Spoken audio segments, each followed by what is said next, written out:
Les amis, bonjour, j'espère que vous allez bien depuis la dernière fois. Aujourd'hui, nous allons revenir sur la victoire du FC Barcelone sur le score de 1-0 face à Las Palmas. Déjà les amis, dans un premier temps, le Barça a maîtrisé son sujet du début jusqu'à la fin. Donc très honnêtement, j'ai été, on va pas dire surpris, mais je commence à me dire que le Barça recommence à trouver une bonne dynamique et cette fois-ci c'est en train de tenir.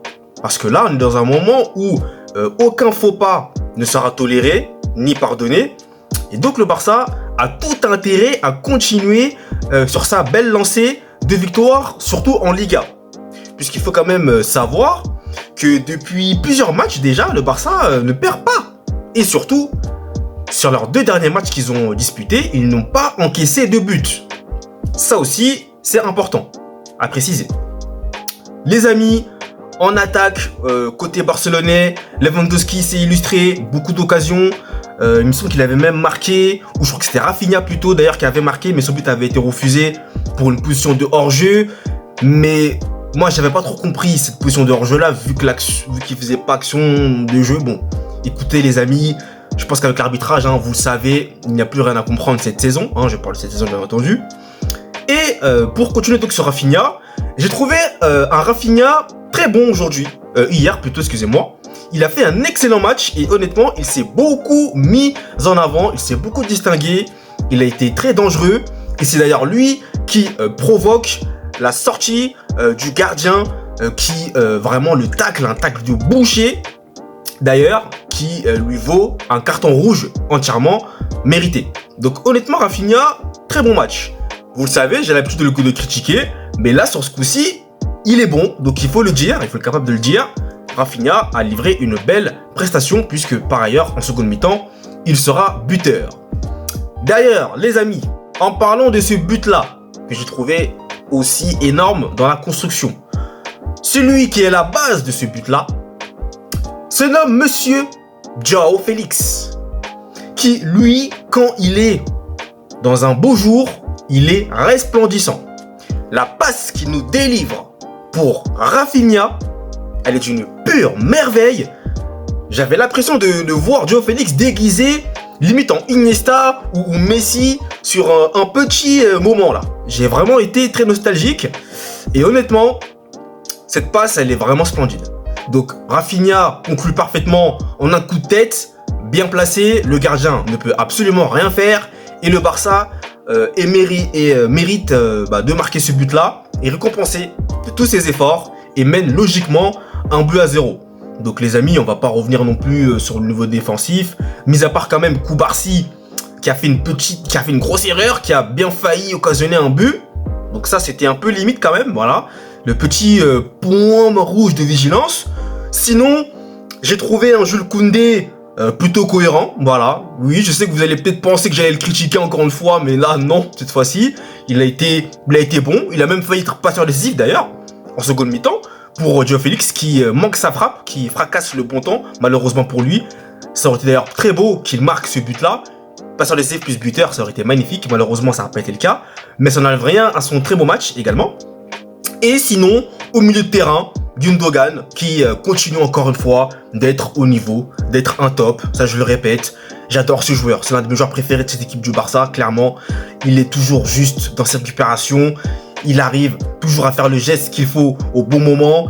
Il est là pour intercepter, récupérer les ballons. Les passes qu'il transmet également.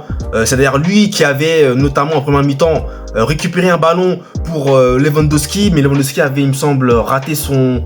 Non, c'était pas Lewandowski, c'était Rafinha d'ailleurs qui avait marqué.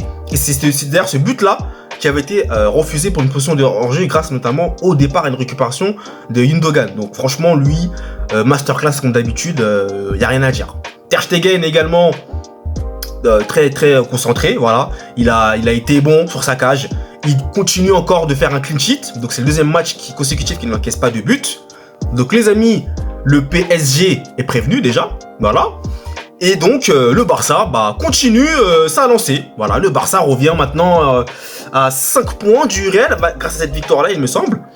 Donc le Real va jouer ce soir 21h contre l'Athletic Bilbao. Vous le savez, ça va pas être un match très facile. Bilbao est une équipe très forte, que je redoute à chaque fois que l'on s'oppose à elle. Maintenant, on verra bien. Mais moi, j'espère sincèrement que le Real fera le boulot, puisque le Barça est en train de revenir. Honnêtement, je pense que, comme je vous le disais dans l'une de mes dernières vidéos concernant le Barça, le championnat va se jouer entre le Real et le Barça, pour moi, en tout cas.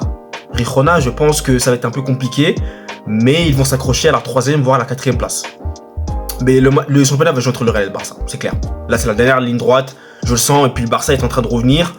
Donc, les amis, il y aura le match en Champions League contre Paris, et il y aura le Classico aussi, ne l'oubliez pas, dans ce mois. Donc, ce mois-là va être ultra déterminant. Là, ça passe ou ça casse. Très clairement, pour le Barça, pour le Real et pour d'autres équipes également.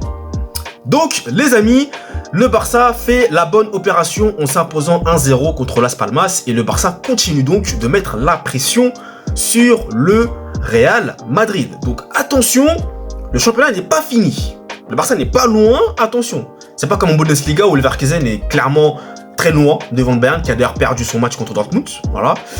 Mais là, pour revenir sur la Liga, il n'y a que 5 points d'écart de mémoire entre le Real et le Barça. Donc tout est jouable. Tout est jouable. Parce qu'il faut savoir que, imaginons bien entendu, j'espère pas, que si le Real perd contre le Barça, lors du Classico, le Real devra gagner l'intégralité de tous ses autres matchs. Il n'aura pas le droit à un faux pas. Si bien entendu le Barça aussi ne fait pas de faux pas. Donc les amis, c'est pas une option. Le Real doit absolument gagner ce soir déjà pour se rassurer, pour se remettre dans le bain. Il y aura aussi le match en Champions League contre Manchester City qui va être très compliqué. Vous le savez vous-même, voilà.